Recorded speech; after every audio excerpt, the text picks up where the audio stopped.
नमस्कार, सत्यदर्शन न्यूज मध्ये आपले स्वागत आहे। मी पायल शहा। एक नजर टाकूया आजच्या ठळक घडामोडीवर। एक है तो सेफ है, राहुल गांधी असं का म्हटले?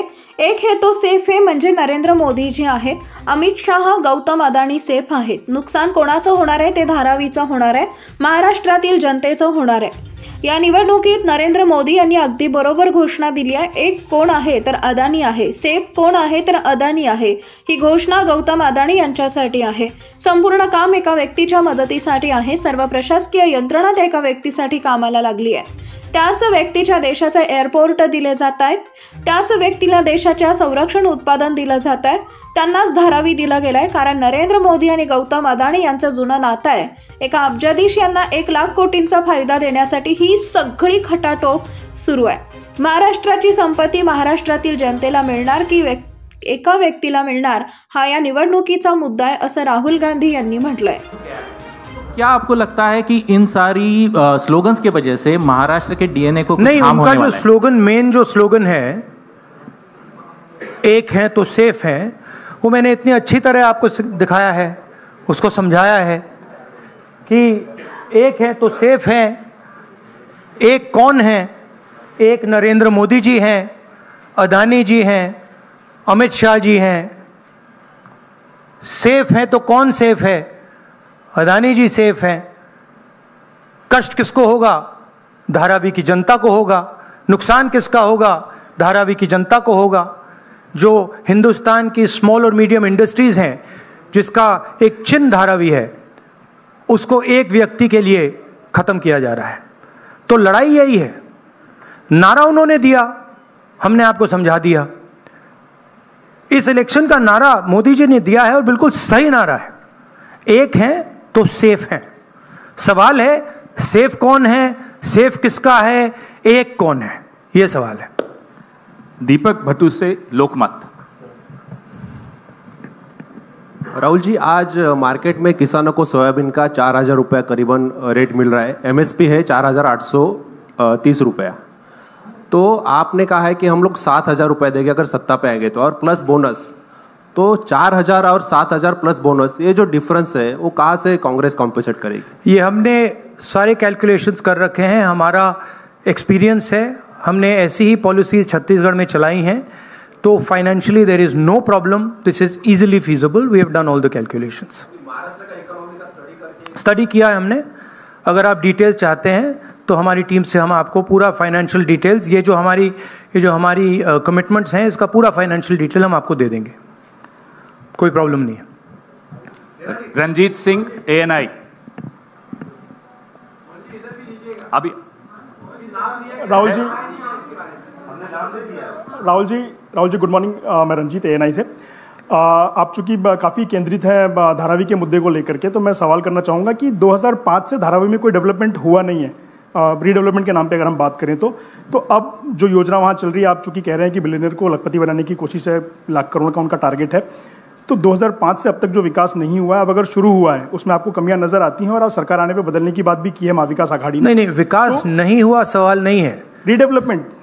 हाँ, रीडेवलपमेंट। हाँ, तो उसके लिए अगर सरकार आपकी आती तो योजना बंद होगी, तो वो पुनर्विकास और लंबा नहीं किया जाएगा? 3 साल या 5 साल कम से कम लगेंगे, फिर एक बार शुरू होके और लेट। देखिए, हमारी पोजीशन बिल्कुल क्लियर है। ये जो ज़मीन है, जो लोग धारावी में रहते हैं उनकी ज़मीन है, वो उस पे सालों से रह रहे हैं, वहाँ पे वो काम करते हैं, स्मॉल और मीडियम बिजनेसेस का हब है। धारावी को कन्वर्ट करने में दूसरी भी इश्यूज़ हैं।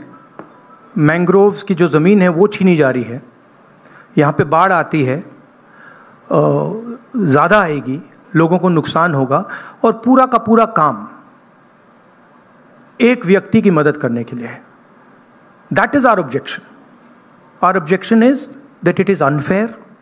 It is being done, the entire political machinery is being twisted to help one person.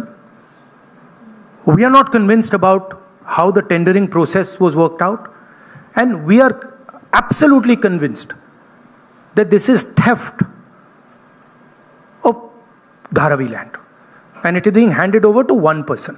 इसी व्यक्ति को देश के एयरपोर्ट्स दिए जा रहे हैं, इसी व्यक्ति को डिफेंस की पूरी मैन्युफैक्चरिंग की इंडस्ट्री दी जा रही है, इसी व्यक्ति को पोर्ट्स दिए जा रहे हैं, इसी व्यक्ति को धारावी दिया जा रहा है, इसी को मुंबई का एयरपोर्ट दिया जा रहा है। और मैंने यहाँ पे आपको क्लियरली दिखाया है कि पुराना रिश्ता है प्रधानमंत्री का। तो ये अदानी जी अपने आप नहीं कर सकते हैं। Without clear support of the prime minister of India, Dharavi cannot be taken away from the people of India. तो ये हो रहा है यहाँ पे, और ये चुनाव का मुद्दा है, बैकग्राउंड में है, फोरग्राउंड में है। यही मुद्दा है कि महाराष्ट्र का जो धन है वो महाराष्ट्र की जनता को मिलेगा, महाराष्ट्र के लोगों को मिलेगा, या फिर एक व्यक्ति को मिलेगा। और मैंने यहां प्रोजेक्ट्स के बारे में बोला है, मेरे पास लिस्ट है जो प्रोजेक्ट्स महाराष्ट्र के थे, जो आपसे छीनकर, महाराष्ट्र के युवाओं से छीनकर दूसरे स्टेटों में गए हैं। मैं लिस्ट पढ़ना चाहूंगा, और टोटल इसकी जो वैल्यू है, महाराष्ट्र के युवाओं को मालूम होना चाहिए कि आपकी सरकार क्या कर रही है। वेदांता का फॉक्सकॉन सेमीकंडक्टर प्लांट जो था, 1 लाख युवाओं को महाराष्ट्र में रोजगार मिलता, 1.5 लाख करोड़ रुपए की इंडस्ट्री का प्रोजेक्ट था, यह आपसे छीन लिया गया है।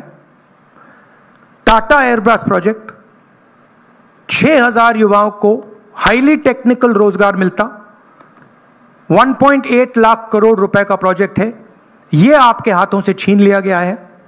IPhone manufacturing plant, 75,000 jobs Maharashtra के युवाओं को मिलते, 2 लाख करोड़ रुपए का प्रोजेक्ट था, यह आपके हाथ से छीन लिया गया है। International finances service centre, 2 lakh युवाओं को रोजगार मिलता, 1.63 लाख करोड़ का प्रोजेक्ट है, यह आपके हाथ से छीन लिया गया है। गेल पेट्रोकेमिकल प्रोजेक्ट, 60,000 करोड़ का प्रोजेक्ट है, 20,600 युवाओं को रोजगार मिलता, यह आपसे छीन लिया गया है। बर्ट ड्रग पार्क, 80,000 युवाओं को रोजगार मिलता, 3,000 करोड़ का प्रोजेक्ट है। सेमीकंडक्टर प्लांट्स, 90,000 करोड़ के प्रोजेक्ट्स हैं, 3 लाख युवाओं को रोजगार मिलता। टोटल 5 लाख युवाओं के जो जॉब्स हैं वो आपसे छीने गए हैं। महाराष्ट्र के युवाओं, आप इस बात को समझिए, धारावी की जमीन छीनी जा रही है। मोदी जी सामने बोल रहे हैं, एक हैं तो सेफ हैं, अदानी जी को दी जा रही है। 7 लाख करोड़ रुपए के प्रोजेक्ट्स आपसे छीने गए हैं, और 5 लाख युवाओं को रोजगार मिल सकता था, वो आपसे लिया गया है और दूसरे प्रदेशों में गया है। ये रिकॉर्ड है, ये पक्की बात है, ये हवा की बात नहीं है। अनन्या गुप्ता, और पीटीआई। अगर आप इसके डिटेल चाहते हैं तो हम आपको सबको डिटेल्स दे सकते हैं। महाराष्ट्र के युवाओं, आप ये बात समझिए, आपसे आपकी सरकार, महाराष्ट्र की सरकार रोजगार चोरी कर रही है। Sir, if we see the tendering process, it is stated that everyone will get houses in Dharavi who are staying over there. So how do you claim and justify that people will get Everybody homeless? everybody knows how Adani tendering process works. The whole country knows it. Okay, everybody knows how CBI is used, how ED is used, how income tax department is used, how people are pressured. An example is sitting in front of you in Mumbai airport. It's there for everybody to see. Now, it's one thing if the media doesn't want to report it, right? But the fact of the matter is the whole country knows that Mr. Adani is fully supported by the Prime Minister, and anything that Mr. Adani wants, he gets. Sir, Deepa इस कदम elections में साकाल, एक second please, अनुशासन please. Deepa कदम साकाल। धारावी का redevelopment policy कैसी होगी, इसका आपके पास counter agenda क्या है? धारावी का रीडेवलपमेंट कैसे होगा, इसका धारावी का डेवलपमेंट जो वहां के स्टेक होल्डर्स हैं उनके इंटरेस्ट को लेकर होगा। आज उनके इंटरेस्ट को परे किया जा रहा है, उनके इंटरेस्ट को निगेट किया जा रहा है, और इनके इंटरेस्ट को पूरा सपोर्ट दिया जा रहा है। और सिर्फ धारावी की बात नहीं है, दूसरी जमीन की बात है, मैंग्रोव्स की बात है, मुंबई की फ्लडिंग की बात है, तो ये सिंपल चीज़ नहीं है कि भाई सिर्फ धारावी जा रहा है, ये बड़ा कॉम्प्लिकेटेड डिसीजन है और हम चाहते हैं कि जो धारावी के स्टेक होल्डर्स हैं और मुंबई की जनता का इसका फायदा हो। तो जो भी होगा स्टेक होल्डर्स से पूछकर, स्टेक होल्डर्स के पार्टिसिपेशन के साथ होगा, एक व्यक्ति के लिए सारे रूल्स तोड़कर नहीं होगा। राजू सोनवने, एबीपी माझा।